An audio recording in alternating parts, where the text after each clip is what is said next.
नमस्कार दोस्तों, आप सभी का आपके अपने YouTube चैनल पर बहुत बहुत स्वागत है। मैं महेंद्रगढ़ व्लॉगर रेखा तंवर आज आपसे शेयर करने जा रही हूँ श्राद्ध पक्ष की कुछ महत्वपूर्ण जानकारी कि श्राद्ध पक्ष है वो कब से शुरू होगा और कब समाप्त होगा। श्राद्ध पक्ष में ऐसे कौन से वर्जित कार्य हैं हमें नहीं करने चाहिए जिनको करने से हमें पितृदोष लगता है, और कुछ ऐसे कार्य भी मैं आपको बताऊंगी जिनको करने से हमारे पितृ हैं वो संतुष्ट होते हैं, उनको मोक्ष की प्राप्ति होती है। श्राद्ध किसे कहते हैं, श्राद्ध हम क्यों निकालते हैं, पितर हम किन्हें कहते हैं, किन्हें मानते हैं पितर। और देखिए ऐसी स्थिति में हम क्या करें कि जिनको अपने पितरों की तिथि ही याद नहीं है वो किस दिन उनका तर्पण करें। तो ये सभी जानकारी आज मैं आपके साथ शेयर करने जा रही हूँ।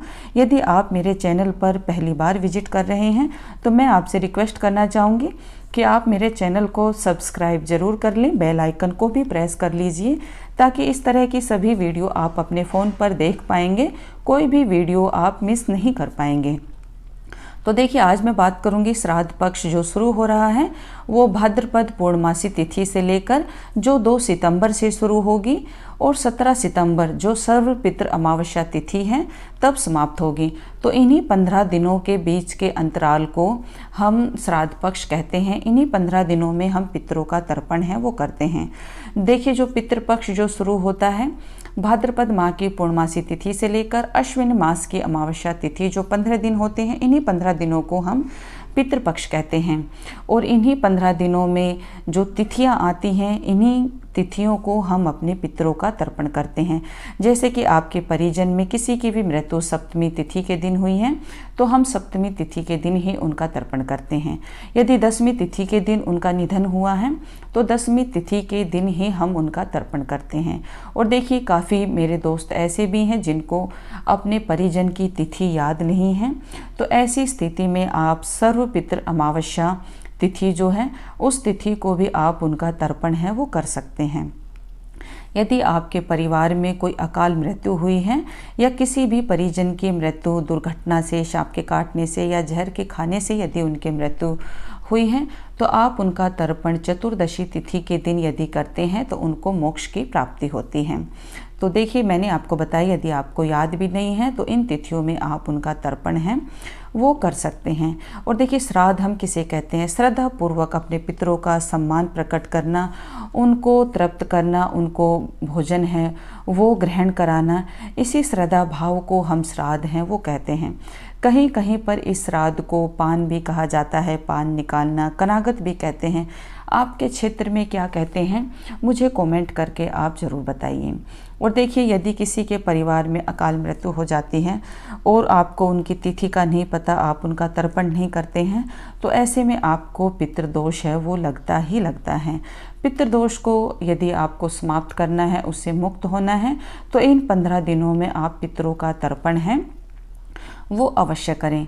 धार्मिक मान्यता के अनुसार पूर्वजों की आत्मा की शांति और उनके तर्पण के लिए ही जो श्राद्ध है वो किया जाता है।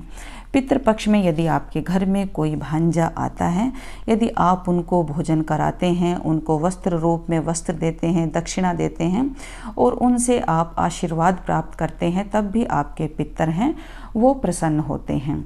तो ऐसे में आप यदि आपको ब्राह्मण नहीं मिलते हैं तो आप भांजे को भी भोजन खिलाकर उनको वस्त्र रूप में वस्त्र देकर, उनको दक्षिणा देकर उनसे आप आशीर्वाद प्राप्त कर सकते हैं। और देखिए मैं ये भी बताऊंगी कि पितर कौन होते हैं। आपके घर परिवार में ऐसा कोई भी सदस्य जिसकी मृत्यु हो चुकी होती है, इसमें वो विवाहित और अविवाहित दोनों ही हो सकते हैं, बच्चा, बुजुर्ग, महिला, स्त्री, पुरुष कोई भी हो सकता है जिसकी मृत्यु हो चुकी होती है। ऐसे में यदि आपको तिथि याद है तो उनकी तिथि के हिसाब से उनका तर्पण करें। यदि तिथि याद नहीं है तो सर्व पितृ अमावस्या तिथि के दिन भी आप उनका तर्पण कर सकते हैं। यदि आपको अपने पिता की तिथि याद नहीं है तो अष्टमी तिथि के दिन आप उनका तर्पण करें। यदि आपको माता की तिथि भी याद नहीं है तो माता का जो तर्पण है वो पिता से अगले दिन यानी कि 9वीं तिथि के दिन उनका तर्पण है वो किया जाता है। ऐसी मान्यता है कि मृत्यु के देवता यमराज पितृपक्ष में जीव को मुक्त कर देते हैं ताकि वे अपने स्वजनों के वहाँ जाकर तर्पण ग्रहण कर सकें। और देखिए मृत्यु लोक में यही परिजन पितृपक्ष में पृथ्वी पर आते हैं और परिवार के लोगों को आशीर्वाद देते हैं, इसलिए इनका तर्पण किया जाता है। पितर यदि खुश होते हैं तो हमारे घर परिवार में, आपके जीवन में हर प्रकार की सुख शांति बनी रहती है।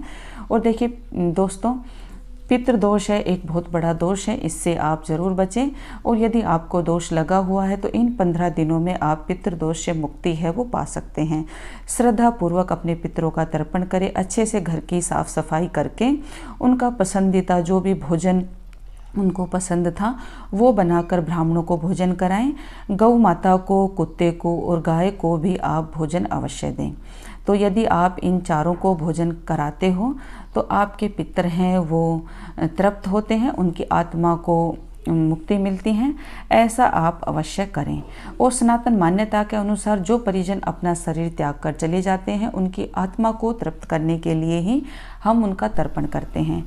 पितृपक्ष में आप गाय, कुत्ते, कोए, बिल्ली को भोजन जरूर खिलाएं। ऐसा करने से भी आपके पितर हैं वो प्रसन्न होते हैं। उनका जो भी पसंदीदा भोजन होता है, यदि आप उसको बनाकर किसी ब्राह्मण को खिलाते हैं तब भी आपके पितर हैं वो प्रसन्न होते हैं। और देखिए, यदि आपका स्वास्थ्य ठीक नहीं है, आप काफ़ी दिनों से बीमार चले हुए हैं और आप भोजन बनाने में असमर्थ हैं, तो ऐसी स्थिति में आप जो सूखा सीधा जो होता है, आप यदि वो डालकर भी आप मंदिर में या किसी ब्राह्मण को देते हैं तब भी आपको पितृदोष से मुक्ति मिल सकती है।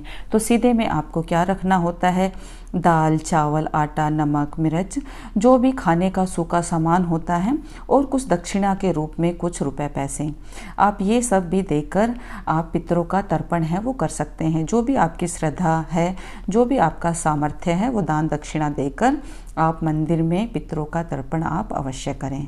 और देखिए, पितृपक्ष में आप कुछ बातों का विशेष तौर पर ध्यान रखें।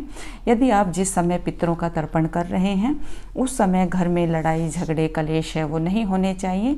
यदि उस समय घर में लड़ाई झगड़ा है, कलेश हो रहा है और हम उसी समय पितरों का तर्पण कर रहे हैं, तो ऐसे में हमारे पितर हैं वो भोग स्वीकार नहीं करते हैं और असंतुष्ट होकर ही वो यमलोक में चले जाते हैं। तो ऐसा आप भूल कर भी ना करें। आप शांति का माहौल बनाए रखें और अपने पितरों का जो तर्पण है वो करें। उनका पसंदीदा भोजन है वो बनाएं और गंगा जल, काले तिल, सफ़ेद दूध, सफ़ेद फूल और इन चीज़ों का आप विशेष तौर पर प्रयोग करें। इन चीज़ों का प्रयोग करने से पितर हैं वो प्रसन्न होते हैं। पितृपक्ष में मांस, मंदिरा का सेवन भूल कर भी नहीं करना चाहिए। जब भी आप पितरों के लिए भोजन बना रहे हैं, ब्राह्मणों के लिए भोजन बना रहे हैं, तो आप शुद्ध शाकाहारिक सात्विक भोजन का ही आपको प्रयोग करना चाहिए। उसी से आपके पितरों का तर्पण करना चाहिए, वो ही सात्विक भोजन आपको ग्रहण करना चाहिए। इन 15 दिनों में आपको ब्रह्मचार्य व्रत का पालन करना चाहिए। किसी भी पशु पक्षी को मारना या सताना नहीं चाहिए, क्योंकि इन 15 दिनों में कुत्ते को, गाय को, कोए को, बिल्ली को खाना खिलाना परम पुण्य का काम है वो बताया गया है। पितृपक्ष में आपको किसी भी ब्राह्मण का, बुजुर्ग का, बच्चे का अपमान है वो नहीं करना चाहिए। इन सभी का आदर सत्कार करना चाहिए। और देखिए, यदि पितृपक्ष में आपके द्वार पर कोई भी याचक या फिर कोई भी ऐसा व्यक्ति आता है जो आपसे भोजन पानी मांगता है, तो आप अवश्य ही उनको भोजन पानी की व्यवस्था करें, उनको खिलाएं, क्योंकि पता नहीं किस रूप में हमारे पितर हैं वो हमसे भोजन ग्रहण करने के लिए आ रहे हैं। और यदि आप पितरों का तर्पण करते हैं, आप पुरुष हैं, तो आप भूल कर भी तर्पण वाले दिन दाढ़ी है वो ना बनवाएं, बाल न कटवाएं और इस दिन आपको नाखून है वो भी नहीं काटने चाहिए। और यदि आप महिलाएं हैं तो आपको इन 15 दिनों में जो बाल हैं वो नहीं कटवाने चाहिए। यदि आप ऐसा करते हैं तो आपको पितृदोष है वो लगता है। और मैं तो यही कहूँगी, जितना अच्छे से आपसे बनता है घर की साफ़ सफाई करके, जो भी आपसे श्रद्धा भाव से जो आपने भोजन बनाया है उससे आप अपने पितरों का तर्पण करें और श्रद्धा का भाव आप अवश्य रखें। यदि आप पितरों को जितनी श्रद्धा से, सच्चे मन से याद करके उनको भोजन खिलाते हैं, चाहे आप थोड़ा सा ही भोजन बनाकर उनको तर्पण करते हैं, तो वो आपका भोग है वो स्वीकार करते हैं। और देखिए, पितृपक्ष में मैंने आपको बताया कि कौन से कार्य हैं वो करने चाहिए, कौन से नहीं करने चाहिए। और देखिए, कुछ ऐसे कार्य जो भौतिक सुख के साधन होते हैं, जैसे सोने चांदी के आभूषण है वो नहीं खरीदने चाहिए, नए वस्त्र भी आपको नहीं खरीदने चाहिए, नए वाहन नहीं खरीदने चाहिए। और कुछ ऐसे शुभ कार्य भी आपको नहीं करने चाहिए जिनसे करने से आपको कोई दोष है वो लगे। तो देखिए, यदि आप इन 15 दिनों में अपने पितरों का इस तरह से तर्पण करते हैं तो निश्चय ही यदि आपको कोई पितृदोष लगा हुआ है तो आपका समाप्त हो जाएगा। यदि पितृदोष नहीं लगा हुआ है तो आपके घर परिवार में सुख शांति स्वस्थ काया स्थायी रूप से बनी रहेगी। इस तरह से आप पितरों का तर्पण अवश्य करें। यदि आपसे भोजन भी नहीं बनाया जाता है और आप सूखा सेधा भी आप किसी ब्राह्मण को नहीं दे सकते हैं तो देखिए, एक कार्य मैं आपको बता रही हूँ, यदि इसे भी आप करते हैं तो निश्चय ही आपके पितर हैं वो प्रसन्न होते हैं। आप 15 दिनों तक सुबह मॉर्निंग में नहाकर 1 लोटा जल पितरों को आप अवश्य दक्षिण दिशा की तरफ मुँह करके आप अवश्य दें। तो उम्मीद करती हूँ कि मेरे द्वारा बताई गई ये जानकारी आपके लिए ज़रूर हेल्पफुल होगी। यदि वीडियो पसंद आए तो लाइक करें, शेयर करें। मिलती हूँ आपसे एक ऐसी ही वीडियो के साथ, तब तक के लिए धन्यवाद।